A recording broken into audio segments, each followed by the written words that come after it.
whatever you have prepared, it should pass the quality check. So what are the tests that we should do? What is the confirmation that the product that is made is of quality? So there are different tests which are given in a IP, and these tests, I'll enlist them: sterility testing, clarity testing, leakage testing, pyrogen testing, and assay. So I'll tell you importance of each test in a short. Because of time, I'm not going to go dig deep into the concepts. Sterility testing, to check whether the formula that you have prepared or the container you have prepared is really sterile or not. How to check it? Simple.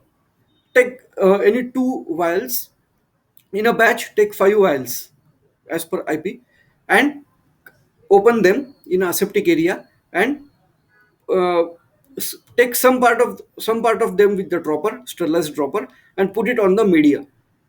Which media? Fluid thioglycolate, FTG, fluid thioglycolate media. So put that drop into fluid thioglycolate media, spread it properly with the glass spreader, and close that petri plate, and keep that petri plate for incubation. If there is a contamination, if there are colonies formed in the plate, so you can easily conclude that whatever drop you have taken was having some microbial spores or some microbial cells. Now they have formed the colonies, which means it was not sterile. If your plate doesn't show any growth, which means it is sterile product. So the sterility test is confirmed. But again, you are keeping positive control and negative control into it. Okay, and now why positive control and why negative control? Uh, that answer will be in another lecture or next lecture, because of time. Now, next is clarity test. So, the product that you have prepared, it is in a liquid form, mostly in a solution form, and it should be not having any particles. So how to check whether these are having any particles or not? So simple, there are two backgrounds. Okay, there is one white background, one another is dark background, black background. So you are putting on a white background and observing whether there are dark black colored particles visible. Okay, if you don't see anything, that's good. If you see anything, you have to filter it. Next, go to the dark background and see any white particles you are observing. Why this dark and white background is that it will help you to identify the particles instead of background uh, picture or background noise. Okay, there is another method. If I can say that the vial is clear, but there is some another person who can say no, vial is not clear, it needs filtration. So who is going to take the decision? So we to avoid this human error, what we have done is that we have taken one important machine. What we have done, uh, at one, we are taking the vial, putting the vial inside. There is a background. Okay, one side there is a lamp, and another side there is a detector. Lamp, lamp and detector. Okay, lamp and detector, and there is in between there is a vial.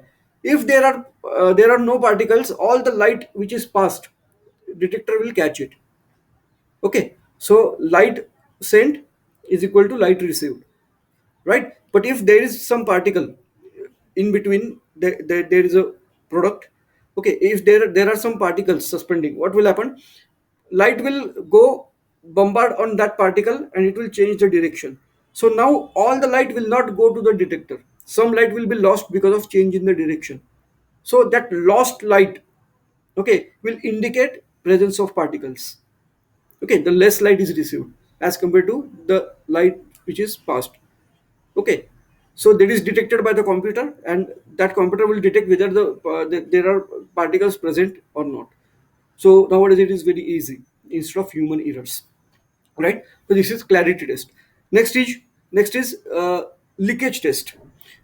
Okay, if there is a leakage, the asepticity is lost. If there is a leakage, dose is compromised. If there is a leakage, all the stable environment is lost. So leakage should not be there. So how to check the leakage is that first take the ampule or take the vial, put it on the paper, okay, where you can easily detect the leak. Okay, So, or we can say filter paper or something, where absorbed water can be easily detected, right? Put it in a straight position for 1 hour and see if there is a water, uh, or there is any stain on a paper, water stain on a filter paper. Okay, then invert it with the stand or something. Okay, and keep it for 1 hour and check whether you can observe any drop outside or there is any drop fallen. Okay, if there are no drops, there is no leakage. If there is a drop or there is a some water sticking or something, content coming out of the ampule, so you can easily detect that. So leakage test is generally done uh, human quality control people, or by machine it can be done. Like, you can keep this, what you can do is that you can seal some samples. Okay, and with the colored compound, and you can keep that colored compound in the beaker filled with the water, and you have to check that whether the color is coming out of the ampule, right? Next is pyrogen test. So pyrogen test is that, what are pyrogens? They are compound when inserted into the blood. They generally elevates the body temperature. Now you don't want elevated body temperature, right? So pyrogen test is most important. These are generally released by the microorganisms. Okay, so how pyrogen test is done? It is done on rabbits. Although there are different methods of that, most important is live rabbit test. So we are taking the number of rabbits, weighing them, the weight required for rabbit, food required for rabbit, is everything given in a IP. Here I'm just putting it in a short. So what you are going to do is that you are going to inject your drug into the, or inject your sample into the rabbit. Okay, and we have to check whether the rabbit have elevated temperature. Okay, if there is elevated temperature, there are pyrogens in the formulation. If there is no elevated temperature, there are no pyrogens. It's as simple logic as that, but it involves, there are other, like how much should be the weight of the rabbit, what is the quantity of rabbit to be taken. So all these things should be, they are actually mentioned in the IP. What food they have to give, and what should be the temperature previously, and all these things, right? Assay.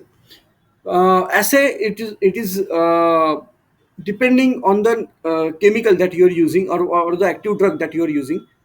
So this assay uh, is most important part. It directly indicate quality of your product, because the dose required should be present in the formulation. If there is a low dose or high dose, then it will immediately reflect in a therapeutic activity, because the bioavailability of the parental product is very high, it is 100%. So it will having more impact on the final result. So assay is to be done meticulously, and all the limits and all the ranges and all the procedures have given in IP according to that active drug. So this is all about parental preparations. Of course, we have done it in very short because there was a time limit. So I hope you will read more about it, and you will explore this concept to develop more and more high level parental products which can be useful to the mankind. Thank you, all of you. Thanks a lot.